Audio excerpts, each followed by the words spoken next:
Everyone, can you hear me okay? Yeah. I'm Mitya Argunov. I'm a co-founder of Draw Protocol and sorry.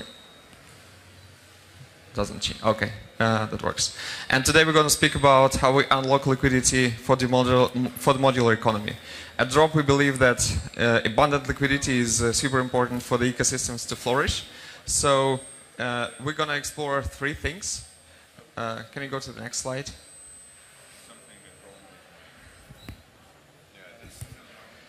So we're going to explore three things. First is what is the most successful example of the ecosystem built around an abundant liquidity. Second, about what are the things that we can learn from this successful example and how we could use it for the modular liquidity. So what is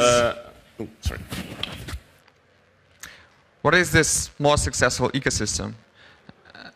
And it is not changing still. Can you go to the next one?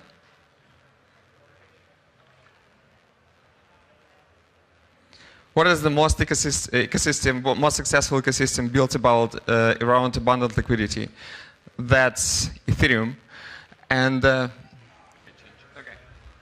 so Ethereum is obviously super successful. So let's dive into its story and see how it evolved. Ethereum started as a proof of work chain.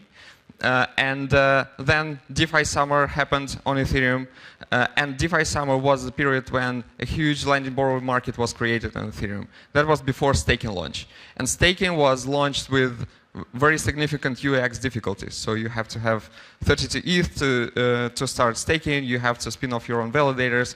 It's pretty prohibitive. So when LST started on Ethereum, they solved a super important UX problem.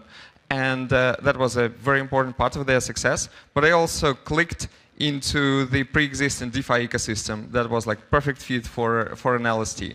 And leverage looping became a killer use case for LSTs on Ethereum.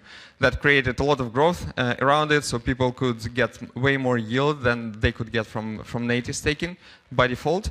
And that's how the ecosystem evolved. And it resulted, on the next slide, in basically three super important things. First, it's high capital efficiency. People now leveraging multiple different DeFi tools could get very reasonable yield, around 10% APR, with good risk profile, let's say. Then the whole app ecosystem around it is really booming. There are multiple billions of TVL, millions of active users in the ecosystem. And all of this doesn't come at the cost of security. So staking ratio in Ethereum is pretty high now, around 30%, and it keeps growing and growing.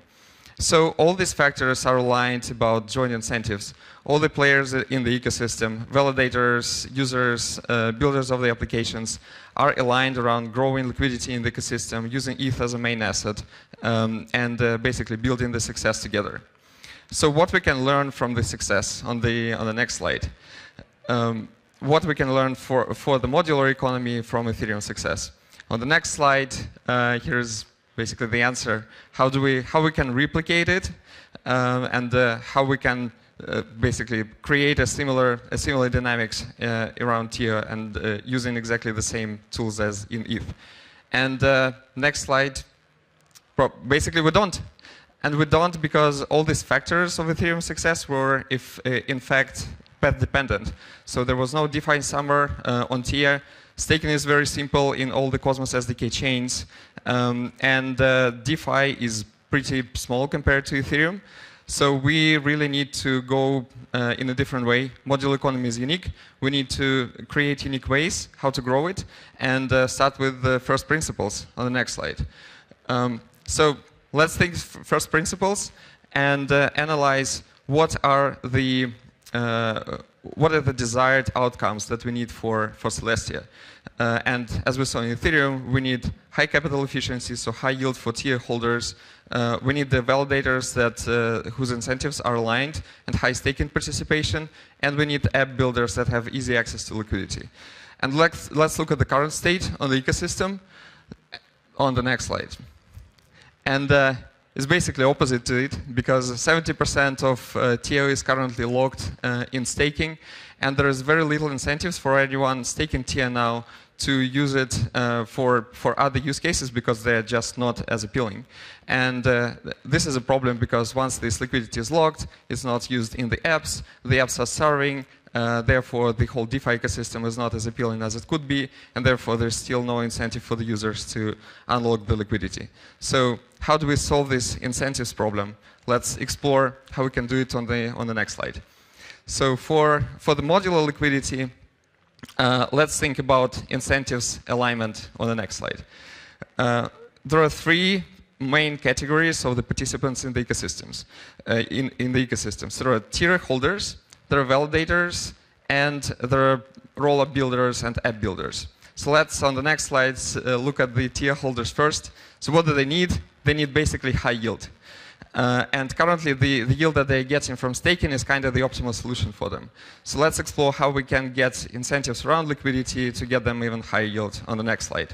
And the idea is that this is where LSTs really come into play, that there are two sources of yield. There is staking yield, there's DeFi yield. Once you combine them, launching a derivative based on the stake token, you can now get even higher yield for the token holders. But the issue currently is that the DeFi ecosystem is pretty minimal, and therefore it's not just appealing for the people to participate in these use cases. So how do we solve for that? We need to kickstart it and basically create a flywheel effect around the key applications that are using TIA. And there are multiple ways how this flywheel effect can be created. And we'll not dive into this at this conversation, but feel free to come talk to us at our booth, and we can explore some of these examples. But the basic point is that you create tightly integrated use cases around DeFi that are using TIA and stake TIA as a token, and therefore you incentivize unlocking liquidity. So that's one incentive solved. And on the next slide, there's a second important group to care about, which is validators.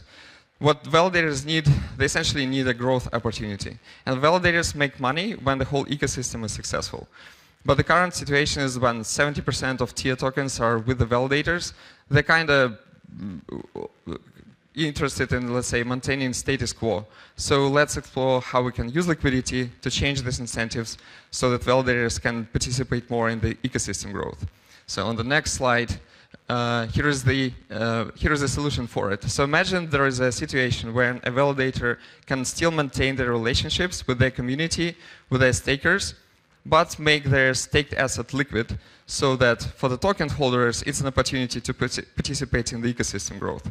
And that's possible if you integrate it into the LST protocol so that validator position can become liquid without sacrificing the delegation for this validator. So once this is possible, validators can directly participate in the growth of the ecosystem, and the stakers do not have to choose anymore between their preferred validator and providing liquidity to the apps. So that's the second incentives result. And on the third one, maybe the most important one on the next slide is the app builders. So app builders in the sovereign economy build sovereign rollups. And they care about sovereignty, means control of their stack, control of their environment. They care about liquidity access, and they care about participating in the value that is creating on the rollup very directly. And currently, talking about LSTs, theoretically that means in the world of 1,000 rollups, every sovereign rollup could have their own LST, because that's the most control that they can have over liquidity. But that also means that the liquidity gets very, very fragmented, and that kind of defies the purpose. So on the next slide, the possible solution for it is joining rollup liquidity with the large liquidity pools, which works as following. When a token, a liquid stake token, is bridged to a rollup, on the rollup that can be custom representation of the token that is native to the rollup, that is customized to the use cases that are present on the rollup, and the rollup builder have full control of this liquidity. But when the token is bridged back, it can participate in the large liquidity pools, and therefore we can solve for liquidity fragmentation as well. So this is the third group for which we solve the incentives. And on the next slide, that's the future that we are building towards. So we have these three key groups of the participants of the ecosystem. They're T holders, they're validators, they're rollups that are working together to grow the ecosystem and participate in its success. That's what Drop enables. And on the next slide, that's how we envision this blooming ecosystem with abundant liquidity, with many happy participants and huge success. So we invite everyone to work together with us on this. And yeah, feel free to talk to us on our booth how we can work together on it. Thanks.